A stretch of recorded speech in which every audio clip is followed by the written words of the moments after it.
I'm going to talk about taxes and history. Also, sort of the prehistory of taxes. What is the likely way that taxes came about? There's a philosopher and writer named Franz Oppenheimer who distinguished between the economic and the political means of gaining wealth. There's the economic means, which involves production. You can, farm and produce your own crops and produce wealth that way.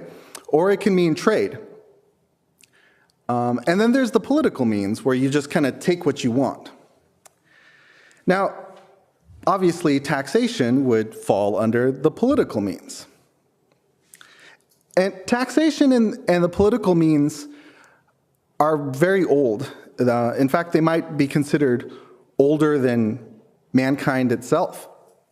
You might consider the animal kingdom as operating according to the political means, sort of taxing each other all the time. You might consider a lion who takes down a zebra, that he's taking what he needs, what he wants from the zebra.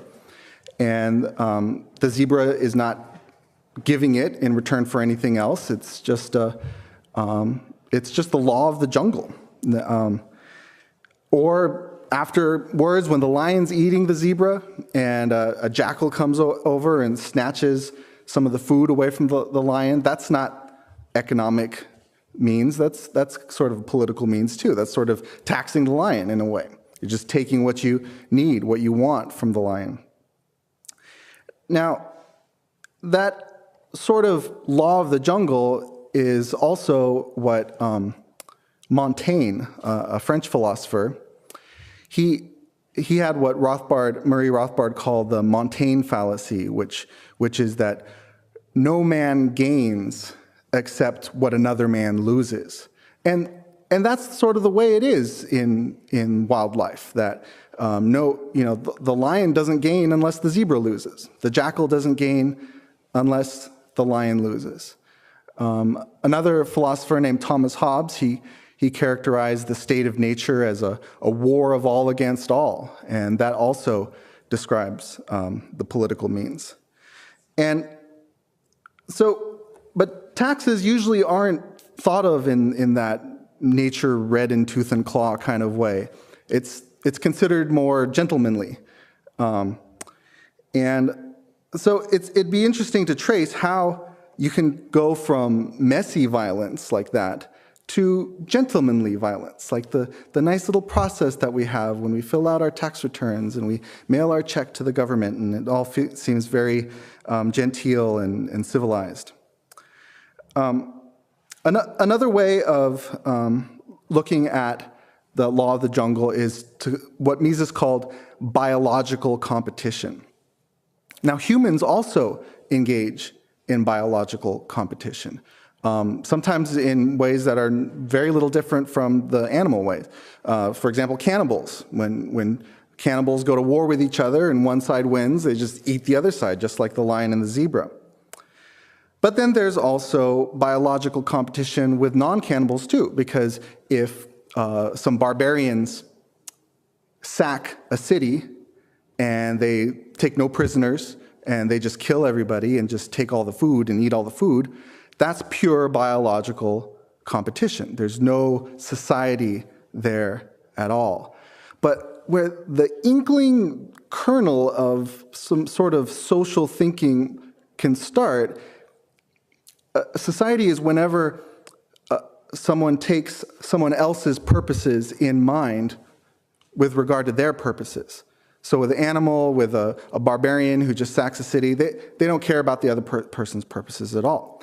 But then maybe a barbarian might realize, wait a minute, if we just kill everybody in the city, and then if we come back next year, there won't be any food grown because everyone was dead. So maybe it would make sense if we left people alive so that they could just take their food, leave them alive, and then they can grow their crops for a year, and then we'll come back and just take the crops again.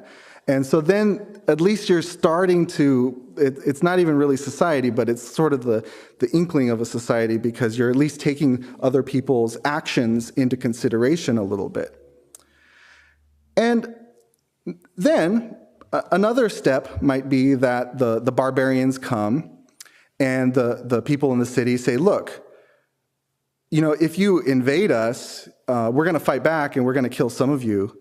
And it's going to be really hard. And eventually you'll probably win and you'll take our food. But if you don't invade us, we'll just give you this much of our food outright and in exchange for you just leaving us alone. And so the barbarians might take them up on that offer. They might say, okay, it's easier this way. And so that is how booty, booty is like when pirates just, take what they want, how booty becomes tribute. And the tribute is a kind of a tax. You could consider the booty as a sort of a tax, but it's sort of a short-sighted tax. It's like a one-time short-sighted tax where you don't realize that, if I just take all the booty I want, then they won't be able to produce much anymore, and then I won't be able to get very much booty in the long run. Whereas with a tribute, it already seems a little bit more civilized. And it seems more like what we would normally think of as a tax. And sometimes the barbarian invaders, instead of, sometimes they'll take the tribute and then they'll just leave, sort of like the Golden Horde, these Mongols who would just sweep into Russia once in a while and they just take everything and then they just leave.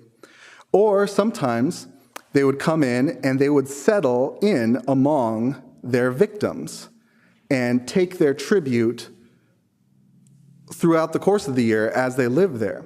One group that did that were the Spartans. So the Spartans were these Greeks who came down from the north and they invaded these people, and the native people became what were called helots. And they lived separately, and they did all the work, and the Spartans became sort of a nobility, a noble class, that they didn't do the work, they just fed as parasites off of the helots. And so that's another step where booty can become tribute, and tribute can become a sort of a tax. Another way of thinking about tax is as a ransom. What's a ransom? Who can tell me what a ransom is? Anyone? Oak? Yeah, that's like what the knights took or something. It's sort of like the... Well, we have ransom even nowadays. Like, for example, if someone kidnapped someone and they would demand a ransom, that the only way they'll let them live and let them free is if they get some money for it. So it's like money for your freedom. And you might think of tribute as money for your freedom, or taxation as money for your freedom. And when you think about it, if you don't pay your taxes, like today's April 15th, if you don't pay your taxes and if you keep not paying your taxes after today, what'll eventually happen to you? Essentially enslaved. Right. Essentially enslaved, exactly, because you're put into jail, which is where you're a slave anyway. So it's money that you pay for your liberty. Like Lou Rockwell's article that's up on the Mises.org site today, it's your money or your life, or you could say your money or your liberty. So in a way, a tax is also a ransom. There's an economist who made a distinction between stationary bandits and roving bandits. So roving bandits would be just like the pirates and the brigands and the barbarians who just sweep in and then sweep out.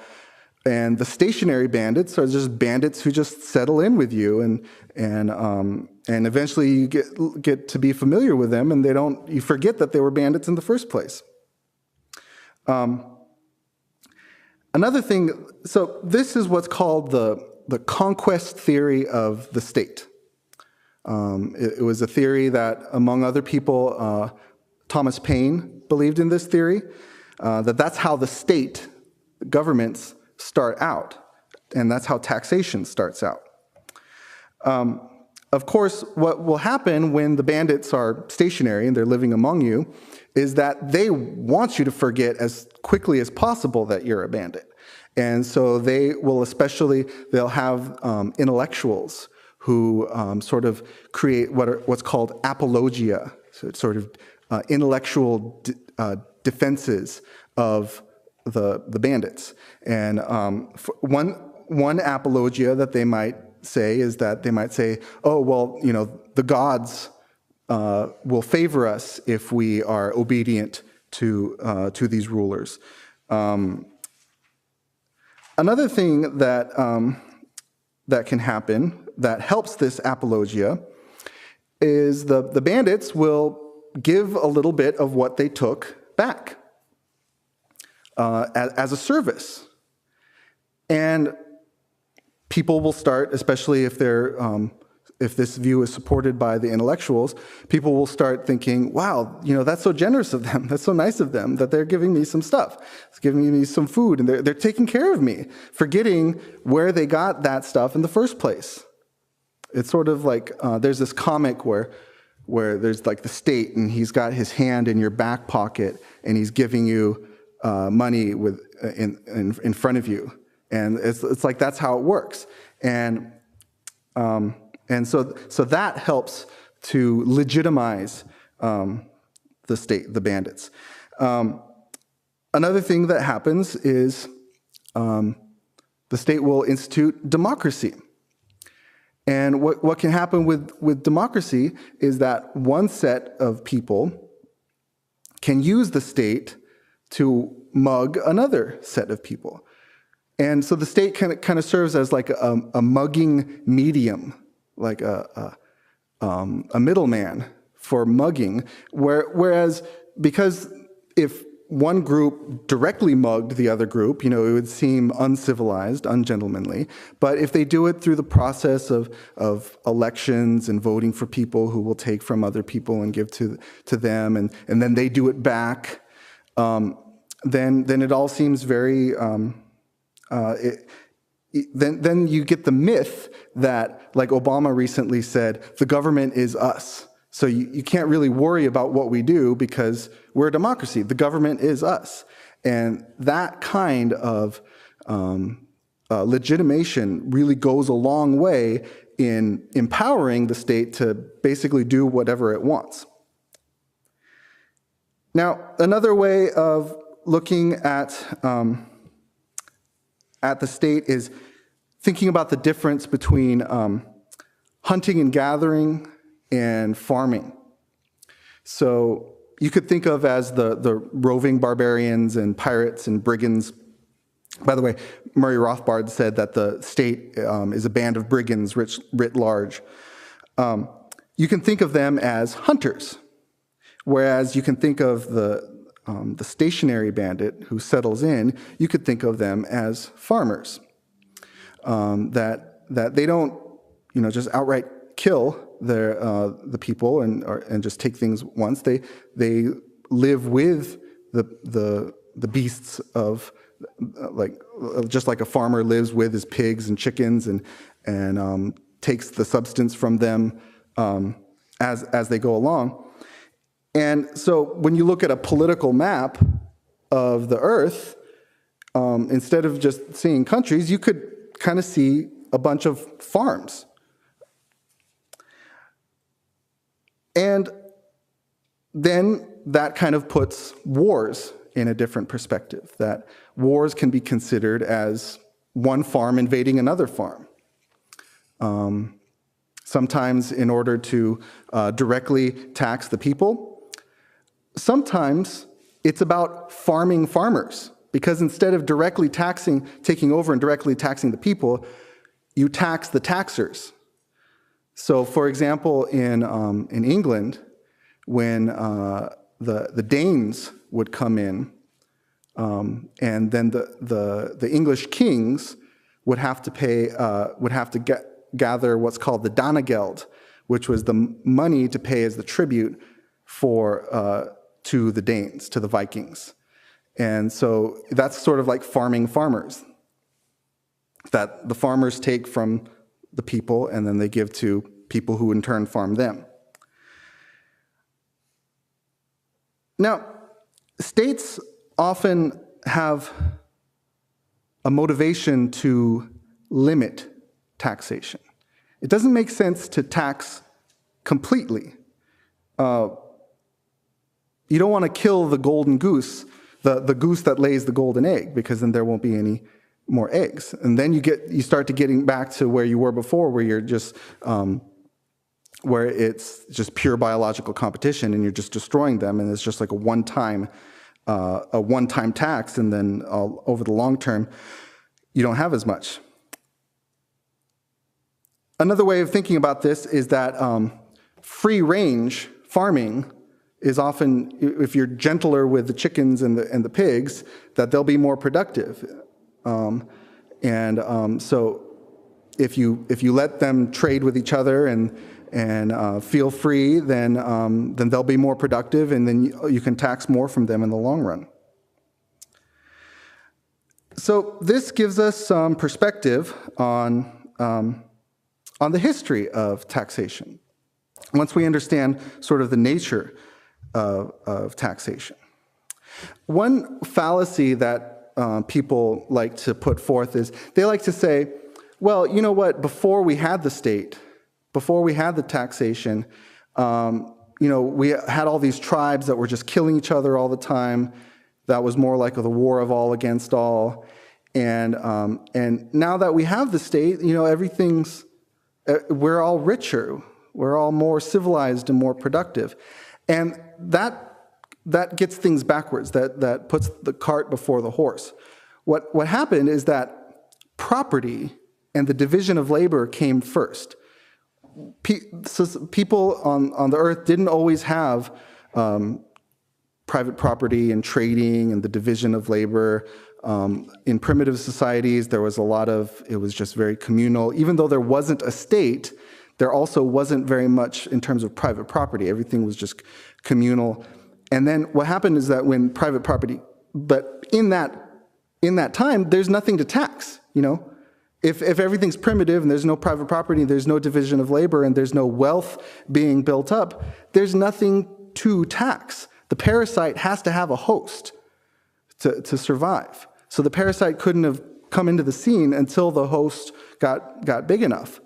And so civilization developed first, and then the state came, and that produces the myth that the state caused civilization.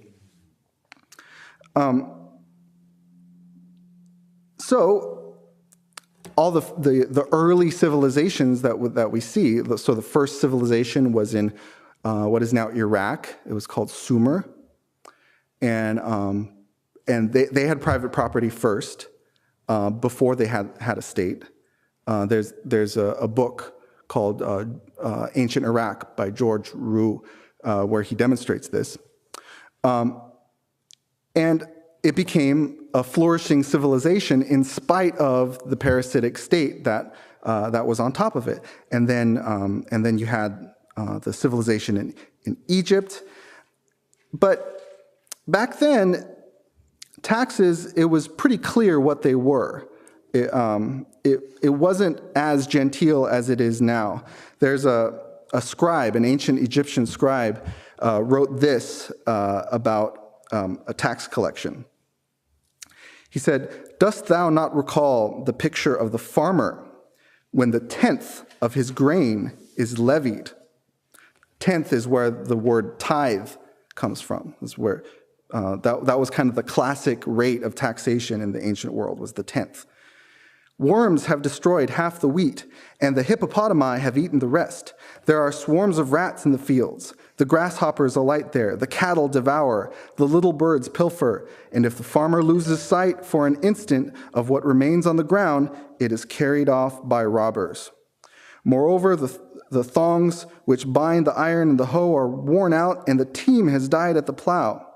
It is then that the scribe steps out of the boat at the landing place to levy the tithe." So a scribe is someone who writes. And so back in ancient Egypt, not very many people knew how to read and write. And so it was usually the people who read and write, those were the administrators who served the pharaoh and who staffed the state. And they were the ones who were able to keep tax records.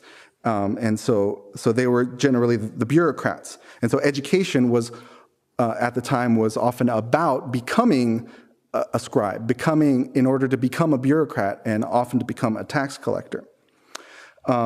To levy the tithe. So levy means to raise, to pull out. And there come the keepers of the doors of the king's granary. So at the time, they collected taxes in kind. So it wasn't so much of a money economy. So they would collect the grain. The grain was the tax, and so it would be a certain percentage of your grain. And they're crying out, "Come, now come." There is none. There's no grain. And they throw the cultivator full length upon the ground, bind him, drag him to the canal, and fling him in head first. His wife is bound with him. His children are put into chains. The neighbors, in the meantime, leave him and fly to save the grain. So IRS audits are one thing, but that was when taxation was really recognized for what it was. So what can happen is that, like I said before, states have an interest in limiting the taxation. Now, if you don't limit the taxation, then you're going to be pretty poor. And if you do limit the taxation, you as a state are going to be richer. Now, a richer state is going to be able to conquer a poorer state a lot more easily. So that produces what's called the paradox of imperialism. Now, imperialism means an empire. Now, normally we think of, freedom in the domestic area going along with freedom in terms of foreign policy, that if you're liberal in one area, you're going to be liberal in the other area.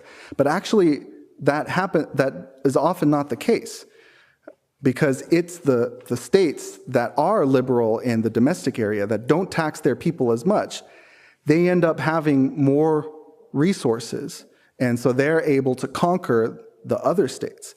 And so you have, like, for example, the Athenians were pretty free. The Greeks called Athenians. And so they were able to create their own empire. But it was a pretty vicious empire. They had what was called the Delian League. And league kind of seems to mean like a voluntary association, like the Justice League. But it wasn't voluntary. And they realized that. There was a famous speech by the leader of the Athenian democracy named Pericles, and he told the people, he's like, we have an empire. Let's just admit it. We have an empire, and we've got to be, we've got to act like an imperial nation. We have to be cruel in order to maintain our empire. And so there were a lot of city-states in Greece that wanted to get out of the Delian League. They wanted to get out from under the thumb of Athens. And one of them was called Milos, and they didn't want to pay tribute to Athens anymore. And so they were completely depopulated. Every male, we think of Athens as like, this wonderfully civilized place, and we think of Socrates and Plato and all this stuff. They executed every single adult male in Milos for the temerity of not wanting to pay tribute to be part of the league. And so eventually, then the next big empire that came along was the Macedonian Empire, launched by Alexander the Great. And the Macedonians were, their base were the Greek city-states. And so again, they were able to use the civilization of the Greek city-states as a base to fund their empire. The Roman Empire was similar, but the Roman Empire was also brutal in terms of how much it exacted as tribute from the people.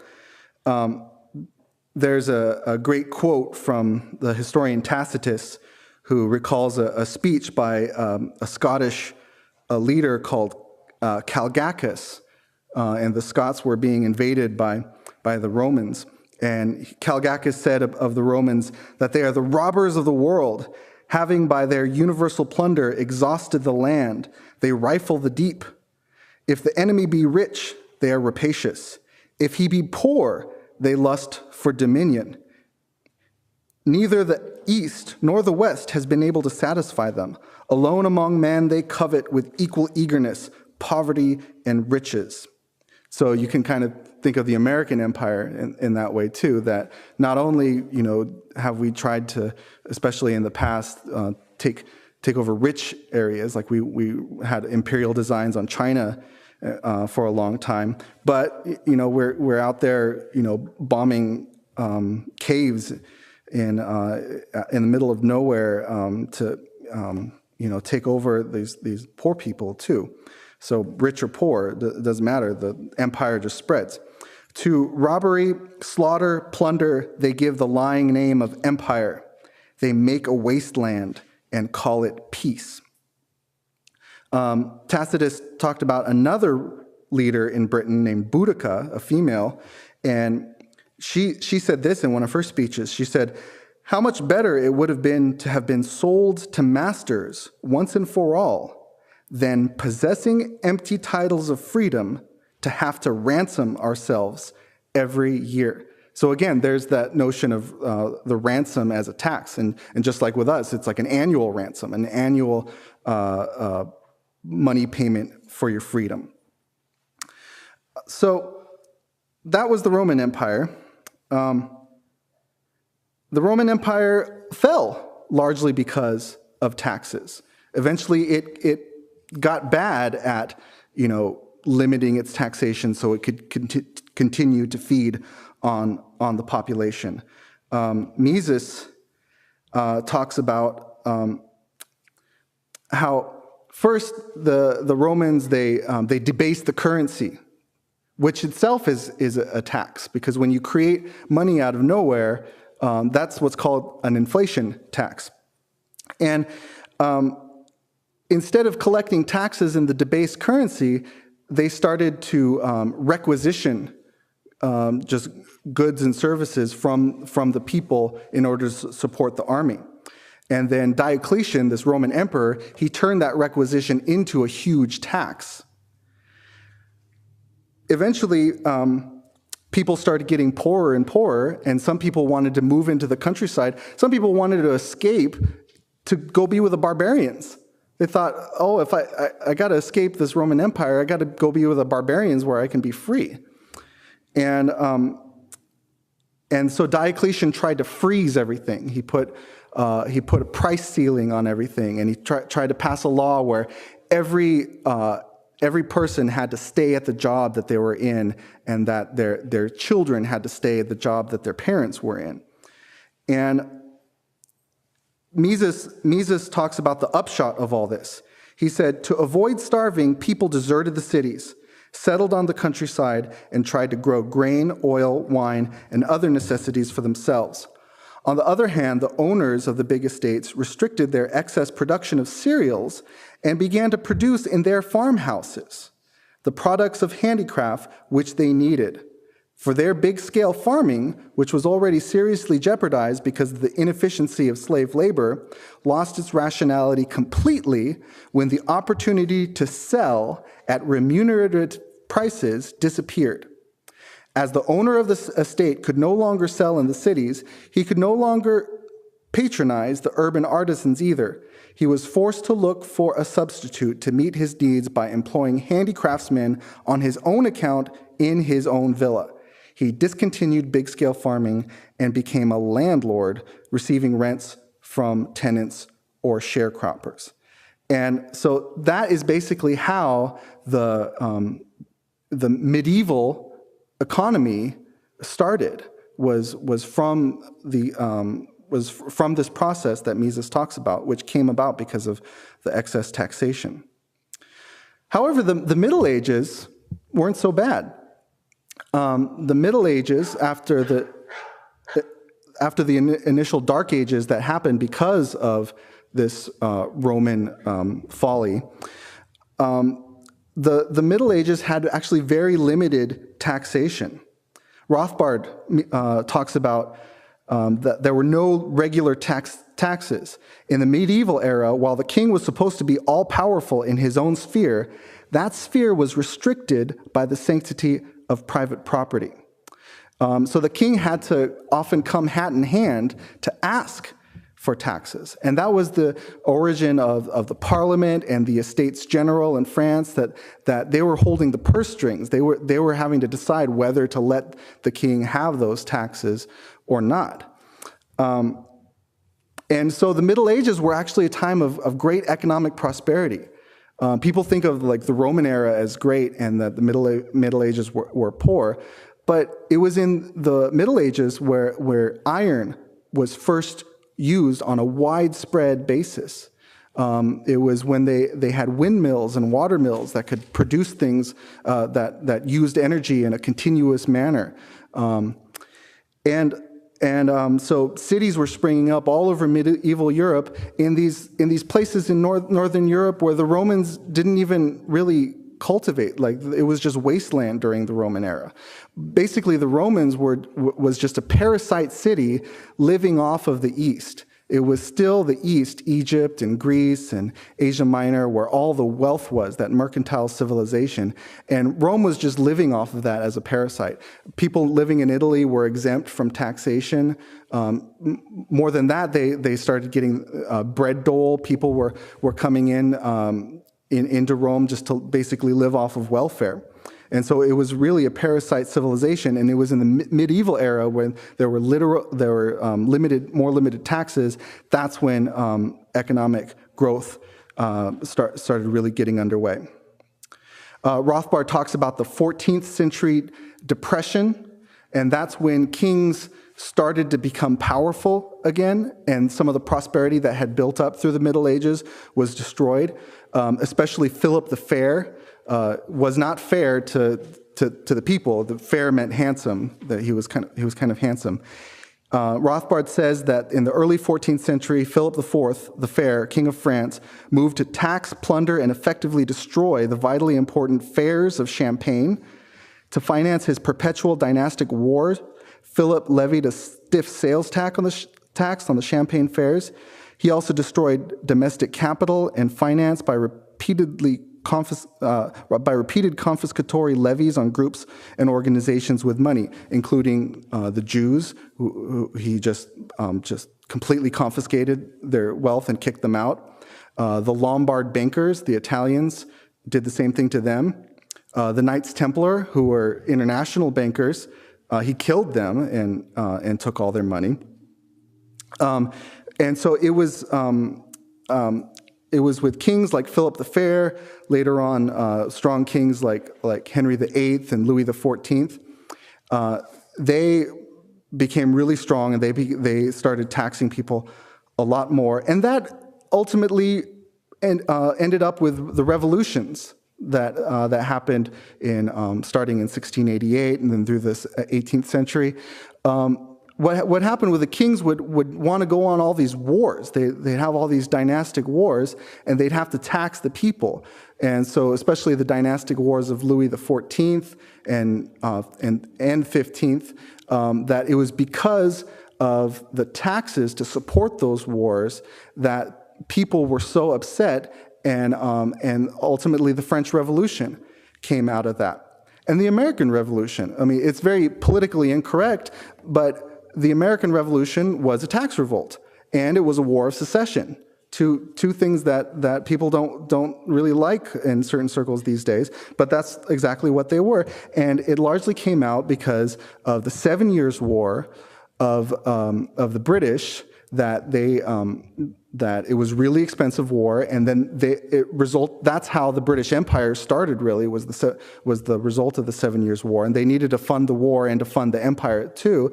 And so whereas before with the colonies, they had what's called benign neglect, where they pretty much left the colonies alone, the only kind of taxes weren't for revenue, they were for regulating trade, and they were mostly tariffs, not internal taxes. But they wanted to start to tax the colonies, and so they started with the Sugar Act, and the colonies said, wait a minute, there's, with the 1688 Bill of Rights, we should have taxation only with representation. We're not represented in Parliament. And then the Stamp Act came about, and that's the dumbest thing to do, is you don't want to tax people who publish newspapers, because they'll rabble rouse, and so the Stamp Act was hugely unpopular. And Benjamin Franklin went over and said, we don't want internal taxes. And so the British said, okay, fine, we'll do external taxes. We'll do the Townshend Acts, which were a bunch of tariffs. And so the American colonies said, wait a minute, we don't want any taxes, actually, unless we are represented. And so they did boycotts, tax revolt in terms of boycotts. And so most of the Townshend Acts were removed except for the Tea Act, because they wanted to keep just one little tax, even if it was inconsequential in terms of revenue. It was the principle that mattered. The governor, the people in the government, they wanted to keep the principle because they wanted to be able to expand on that principle later. They wanted to be able to get serious revenue later, so they wanted that symbolic last thread of taxation. And then, of course, the Tea Act resulted in the Boston Tea Party, which precipitated the American Revolution, and there you have it.